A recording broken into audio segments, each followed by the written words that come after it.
Fala pessoal, tudo bem? Estamos aqui de volta para a parte 3 da nossa análise aqui do documentário do Joaquim de Carvalho, Fakeada no Coração do Brasil, documentário que colocou ele como principal jornalista investigativo nesse caso, Adélio Bispo, à frente até do Cabrini. Cabrini nem chegou perto do Adélio Bispo. A gente está em contato com a produção para tentar entender o que aconteceu, né? Se faltou empenho por parte da produção, se faltou vontade do Cabrini, se faltou, se sobrou proteção mesmo para o Adélio, né? O Joaquim não conseguiu ficar frente a frente com o Adélio, mas ele faz esse super documentário frente a frente com várias pessoas ligadas ao caso, e é isso que a gente está entendendo. Já mostramos aqui as imagens prévias, a facada, porque foi muito pouco veiculada essa questão. A gente viu ali a presença de um suposto comparsa, né? Vimos o Adélio se aproximando de Carlos Bolsonaro, né? Imagens realmente raras, e relatos, né, de por onde o Bolsonaro passou, o que ele almoçou, o garçom que atendeu.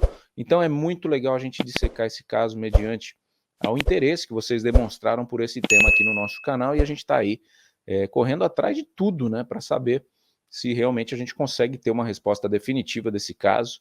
Porém, eu acredito que a resposta definitiva vem realmente quando tiver a liberdade do Adélio e ele poder falar, né, para a imprensa. Não sei quem é que está blindando ele tanto de dar os seus depoimentos nessa questão política que realmente mudou a história política do Brasil, né, com a eleição do Jair Messias Bolsonaro, e até hoje muita gente vê esse caso como nebuloso. Alguns atribuem a responsabilidade à esquerda, alguns atribuem à direita, alguns acham que foi um crime comum, que não teve relação a nada mesmo, simplesmente um cara que surtou, né, um cidadão aficionado aí, bitolado político, um bitolado até religioso também, que ele mescla questões de uma seita ali, e foi lá e enfiou a faca num presidenciável. Mas ele está vivo, né, o presidenciável está vivo também, e a coisa tem tudo para ser elucidada aí nos próximos capítulos dessa novela. Enquanto não é, a gente vai aqui esmiuçando os fatos e sabendo o que é que só o Joaquim de Carvalho viu. Conta pra gente. Fala pro Adélio, calma, cara, agora não dá, paciência, não dá, entendeu? Agora não dá, tem exatamente essa fala. Calma aí, cara, calma, porra, calma, cara. Não, mas calma, rapaz, não dá agora, cara. Calma, irmão, tem que ter paciência, cara, calma aí. Depois dessa primeira investida, que não deu certo, e as coisas continuaram, todos seguiram caminhando ali. O presidente da associação comercial, o diretor dele, que foi o operacional da visita, ele não fala comigo, chama Guilherme Duarte. Quando eu entrevistei o Aloysio Vasconcelos, que era o presidente, esse Guilherme chegou a falar comigo, queria me dar entrevista, e disse o seguinte: fui eu que organizei tudo isso com o Marcelo Álvaro Antônio, né? E depois ele não volta a falar comigo. Tínhamos até marcado, ele não volta a falar comigo. A certa altura, 30 metros antes da facada, este diretor diz para o presidente: é melhor você já sair daqui e ir lá na associação comercial receber o Bolsonaro. Eu estava até 4 minutos ou 5 minutos antes. Quando nós estávamos chegando na Batista de Oliveira, descendo o calçadão da Alfit, foi-me sugerido que eu o aguardasse na porta da associação comercial. Ele é tirado do momento crucial, isso é que é interessante. Então, isso me chamou muita atenção, porque ele é tirado daquele momento crucial.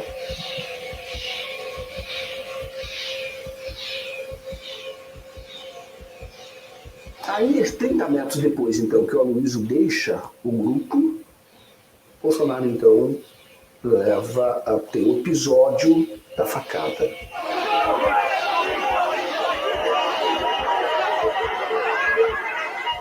Em Juiz de Fora, o episódio da facada é assunto proibido para muitas pessoas. Por isso, ao fazer esta reportagem, foram muitas as situações de grande hostilidade.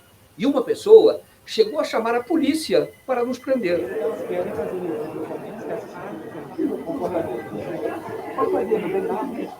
Aí, quando você vê pelas fotos, o fotógrafo, o Felipe Cury, ele vai dizer que ele estava fotografando tudo. Ele falou: eu prendi a foto da minha vida. A lembrança não são boas não, assim, apesar de não são nada agradáveis. Eu acho que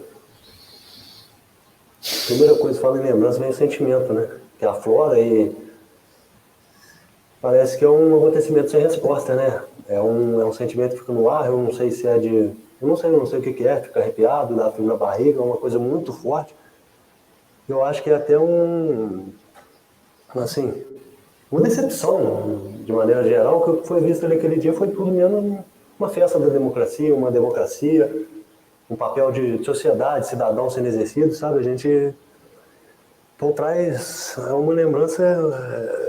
Desculpa, foge, é difícil, a hora que para, bem... Desculpa. Porém, você vê num vídeo que foi divulgado pela internet, um vídeo muito interessante de um canal misterioso, True or Not. Eu tento descobrir quem é esse canal, de quem é, porque quem fez esse canal sabe das coisas. Ele foi feito só para publicar vídeos relacionados à facada, com teses interessantes, e quem fez edição.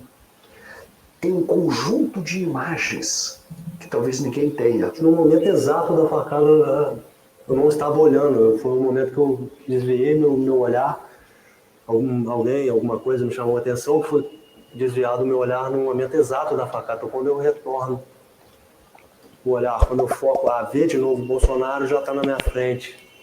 Até então, eu sem saber e entender, sem ver o que estava acontecendo, o Adélio, pessoas querendo agredir, outros protegendo, e o Bolsonaro já no meu campo de visão.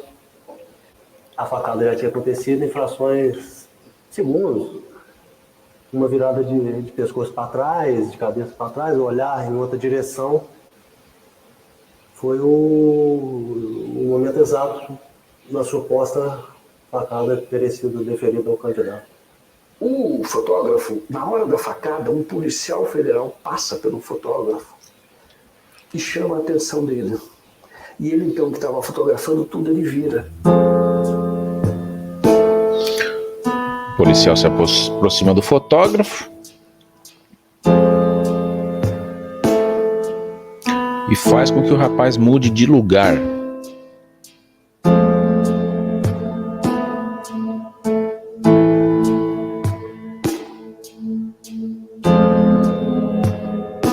O fotógrafo se prepara novamente para continuar registrando.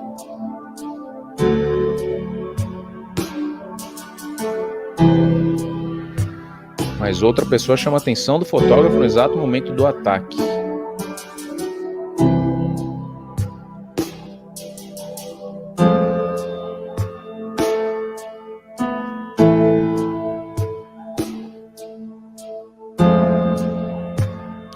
Quando o rapaz se vira, a facada já aconteceu. Na minha memória eu não busco exatamente o que ele falou. E o que eu me lembro do momento, isso eu me lembro claramente, porque como eu perdi, é alguma voz me informando sobre algum poste, alguma coisa que eu teria que desviar, mas essa voz teria vindo de trás. E no vídeo que nós vimos, alguém fala alguma coisa, eu não tenho registrado, não consigo, vou fazer ter uma força, vou ficar com isso interiorizado. Eu não lembro exatamente, mas de fato houve. E eu só fui perceber aqui vendo esse vídeo agora. Aí a cabeça do Adélio estava na perna dele praticamente. E as pessoas segurando o Adélio. Ele tem umas fotos muito interessantes. E aí você observa que o Adélio, eles protegem o Adélio, sequer imobilizam o braço. Qual seria o procedimento correto de um segurança? Ou o Adélio estava com arma ou estaria com faca. Ele estava com uma arma, ou faca ou revólver. Pistola, revólver. Aí deixa a mão solta do Adélio, o Adélio poderia ali faquearia todo mundo, outras pessoas ali, ele continuaria dando golpes. Mas eles protegem o Adélio para que o Adélio não seja espancado pela multidão. Tem um policial que fica em cima dele, está de camiseta regata, levando chutes no lugar do Adélio. Entendeu? Provavelmente ali parece que protege o Adélio. Isso foi até falado, né? O próprio Bolsonaro fala que os policiais protegeram a vida dele, que ele ia ser linchado pela população. Então, casa a informação. As imagens todas mostram. O episódio aconteceu aqui. Até foi colocada uma bandeira lá com um mastro de madeira. Segundo os funcionários aqui desta pastelaria, né, foi a própria prefeitura, na administração anterior, que decidiu colocar esta bandeira para marcar aquele dia, o 6 de setembro de 2018. Jair Bolsonaro foi levado, olha, para este local e ele ficou, então, aqui, olha, deitado aqui, com a cabeça ali, perto da lata do lixo, né? E com as pernas aqui do lado de fora. Como é que ele reagiu? Aí ficou olhando para cima, pro teto. Aí tiraram ele com menos de 1 minuto deitado. E não desmaiou? Não, que eu vi não. Nem sangue? Nem sangue nenhum. Não ficou uma gota de sangue no chão? Vocês lavaram depois? Não, senhor, nada.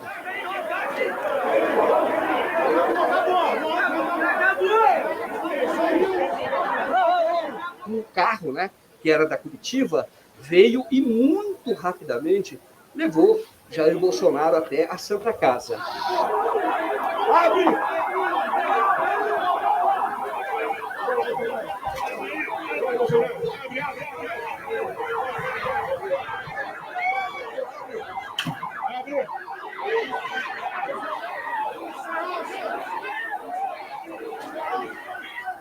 Tem um segurança que é de muita confiança do Bolsonaro. Você vê pelas fotos que o Bolsonaro coloca sempre a mão no ombro desse segurança, é policial federal. Vai aparecer na posse do Bolsonaro depois como um dos agentes da Polícia Federal que correm no Rolls Royce, ao lado do Rolls Royce, que é muito próximo realmente. E é uma pessoa que também aparece numa imagem estranhíssima, em que ele encosta no Bolsonaro com a mão fechada, e isso chegou a circular na rede social como se ele tivesse dado um soquinho no Bolsonaro. Esse segurança, ele realmente encosta, como se fosse um soquinho que ele dá no Bolsonaro. É estranhíssimo. Seria um sinal, que seria aquilo, não dá para saber. Isso chegou a repercutir na rede social, inclusive por bolsonaristas, falando, olha, é uma prova de que eles queriam matar o Bolsonaro. Aí um dos filhos do Bolsonaro chegou a responder no Twitter e falou, não, esse policial é da segurança do meu pai, não tem nada a ver.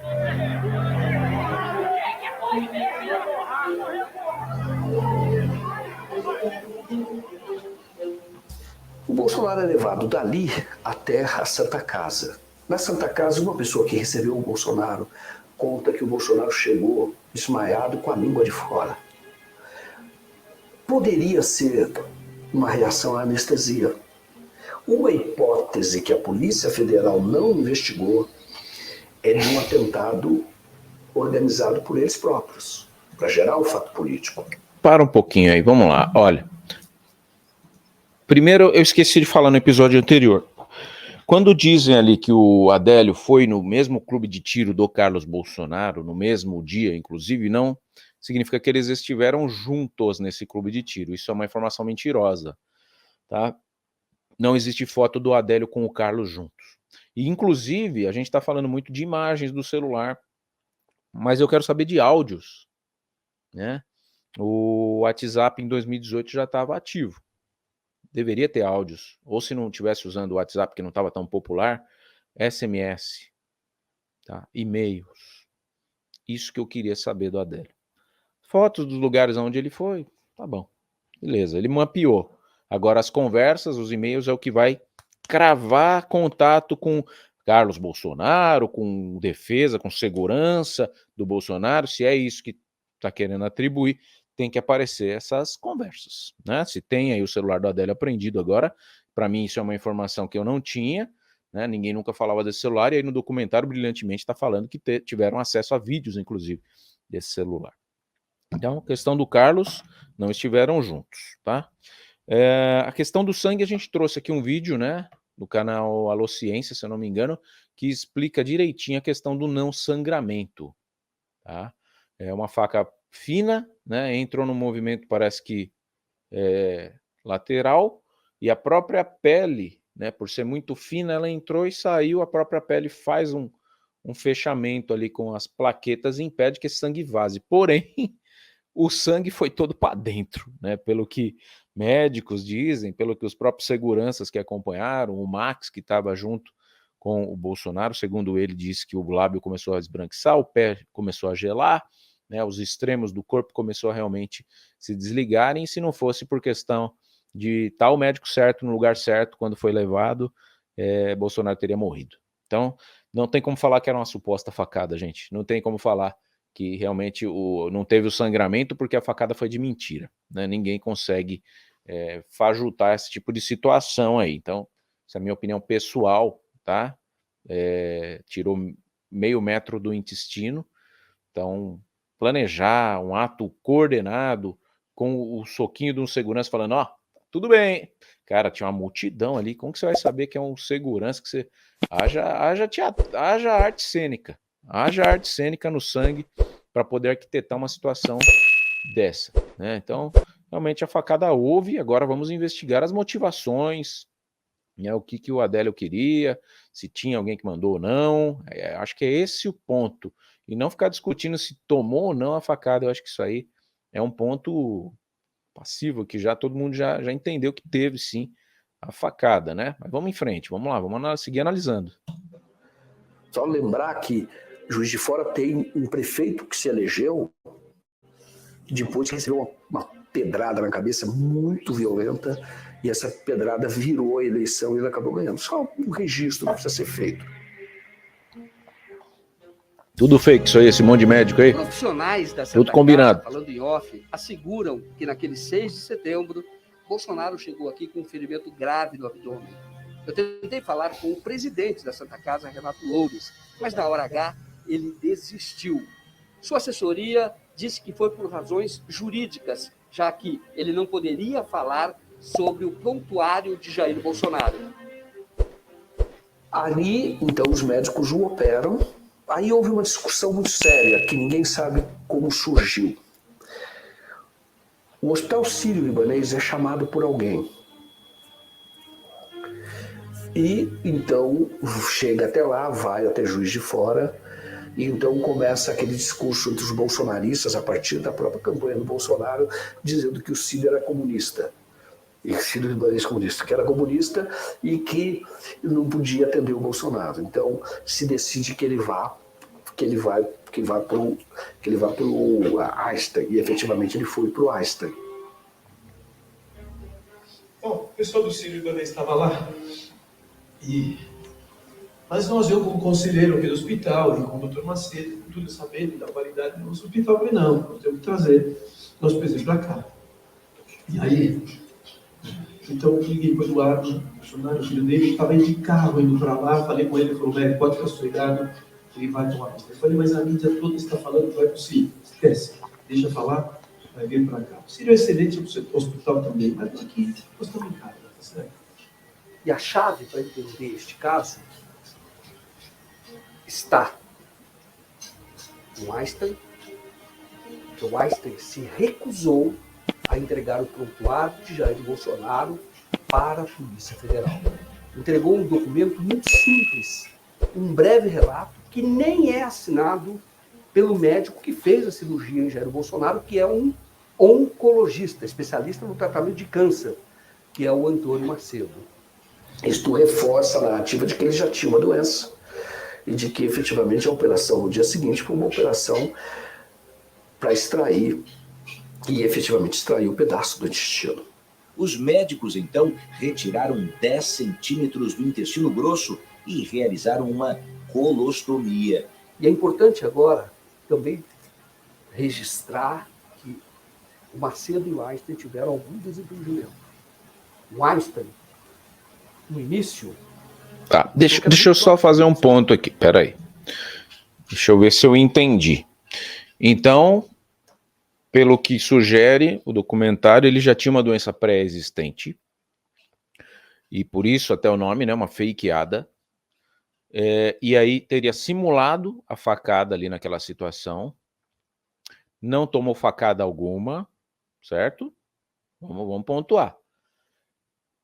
E teria ido para esses hospitais para tirar um câncer do intestino. Legal. Vamos lá. Então, se foi uma facada simulada, por que começou a esbranquiçar lábio? Por que chegou no hospital? Olharam pelo exame que o Max colocou, que gritaram dentro da sala, cirurgia, cirurgia. Ninguém que tem um câncer pré-existente é levado para uma sala sem a marca da facada. Vamos lá, vamos colocar que não tomou a facada, tá? Vamos embarcar nessa aventura aqui. Entrou na sala, não tem corte aparente, não tem nada, tem um câncer pré-existente. Nenhum médico, eu sei porque eu tive um amigo agora que teve câncer no rim, saiu lá, era uma bomba relógio no rim dele, assim, então um 4D colorido aqui, não vou mostrar porque é uma questão pessoal. O médico falou, vai para casa, pede aprovação do seu convênio e volta para a gente fazer a cirurgia. A mulher desesperada, não, mas tem que ser urgente, tem que ser urgente. Não tem que ser urgente. Isso já está com ele há muito tempo, não tem teor de emergência. Um dia mais, um dia menos, não vai mudar nada. Então, nesse ponto, que talvez ele tivesse uma doença pré-existente, eu discordo. Eu não acredito que tenha sido esse o ponto. Se não foi a facada, foi alguma coisa que tirou sangue do Bolsonaro por dentro. Ele teve uma hemorragia interna ao ponto de esbranquiçar, de ficar pálido sim, e de ter sido levado às pressas para um hospital e ter entrado em cirurgia nesse mesmo dia. E depois, posteriormente, sido transferido ao Hospital Albert Einstein. Tá tranquilo aí? Para você que me assiste, essa é a minha opinião. Tá? Minha opinião, ele teve um ferimento grave, teve um vazamento de sangue interno, uma hemorragia interna, e quando chegou nos hospitais assustou todo mundo. Ele passou por 2 hospitais, né? Pela Santa Casa, depois foi pro Einstein. Foi transferido. Então, mas a primeira cirurgia foi na Santa Casa, uma cirurgia de emergência. Segundo o Max, examinaram, estava todo mundo tranquilo, segurança, né? O Max, a gente já mostrou num vídeo passado, a entrevista dele no podcast. E quando entrou para a sala do ultrassom, ninguém via o que era o ferimento. Quando entrou, cirurgia, cirurgia, cirurgia. Então, aí eu acho que a gente mata essa situação de que a doença pré-existente não traria esse teor de emergência, como houve na questão dos médicos. Mas deixa ele seguir para a gente poder finalizar. O Queiroz foi atendido lá, pagou em dinheiro e até hoje ninguém sabe de onde esse dinheiro saiu. De onde veio esse dinheiro? Pagou cerca de 80 mil reais em dinheiro vivo. Pouca gente usa isso hoje em dia. Mas o Einstein rompeu com o Macedo, os dois já não têm a relação que tinham antes. Antônio Macedo era um dos principais médicos do Einstein. O urologista ocupava um espaço muito grande e atendia pessoas, e atende ainda, só que agora em outro local. Agora ele está naquele hospital da Vila, onde o Jair Bolsonaro tem sido internado. Não é mais o Einstein. É preciso reabrir essa investigação. Investigação independente. A própria Polícia Federal pode e deve investigar. Mas já com outro foco. Tendo o próprio Carlos e Jair Bolsonaro como suspeitos. E o primeiro passo, ou primeira atitude, fazer uma perícia médica. Por quê? Há evidências. Aqui, esse corte aqui é onde entrou a faca. Isso aqui é o da sacola. Daqui até aqui. Certo? Isso aqui não tem nada a ver com a sessão cirúrgica que nós, o pessoal de Judiciário, fizemos. Esse é o corte da faca. A cicatriz, ela muda de lugar, e uma cicatriz que é inicialmente leve, fininha, como se fosse um ferimento muito leve. Depois, quando o Bolsonaro mostra o corpo para a imprensa, para as câmeras, essa cicatriz ela se torna mais intensa e ela sobe. Essa daqui, essa é da cirurgia? 3 cirurgias. 3. Aqui foi a região da facada. Esse furo é da facada. E aqui, se quiser assinar a bolsa de colostomia, você Tava aqui. Essa é da bolsa. A bolsa de colostomia aqui do lado. Aqui. Ok. Okay. Essa a facada entrou aqui. Ele bateu e rodou. Bateu e rodou. E como é que se sabe disso? Porque o Bolsonaro tem 3 pintas, que é do corpo dele. E essa primeira cicatriz apresentada numa TV, pouco tempo depois da posse do Jair Bolsonaro. Pouco depois do episódio da facada. E ela está abaixo dessas 3 pintas. E depois, quando o Bolsonaro mostra, numa outra oportunidade, a cicatriz, já algum tempo depois do episódio do Juiz de Fora, a cicatriz subiu. Ela está acima das 3 pilhas.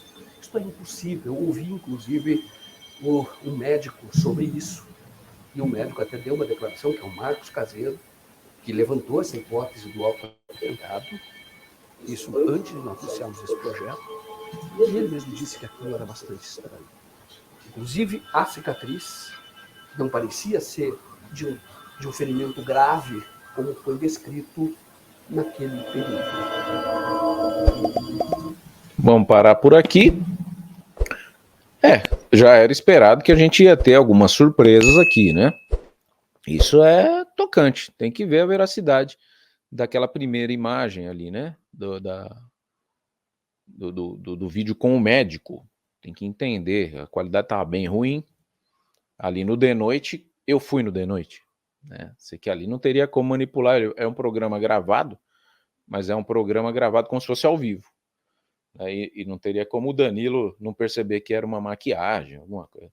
Gente, eu acho que falar que essa facada foi falsa é tão maluco quanto você falar que aquela teoria que o Lula morreu e puseram outro no lugar, né? Tem muita gente que acha que esse Lula que tá aí não é o Lula antigo, né? É muito louco, cara. É muito louco essas teorias da conspiração. Aí a gente tem que tomar muito cuidado com o que a internet é capaz de produzir hoje. Né?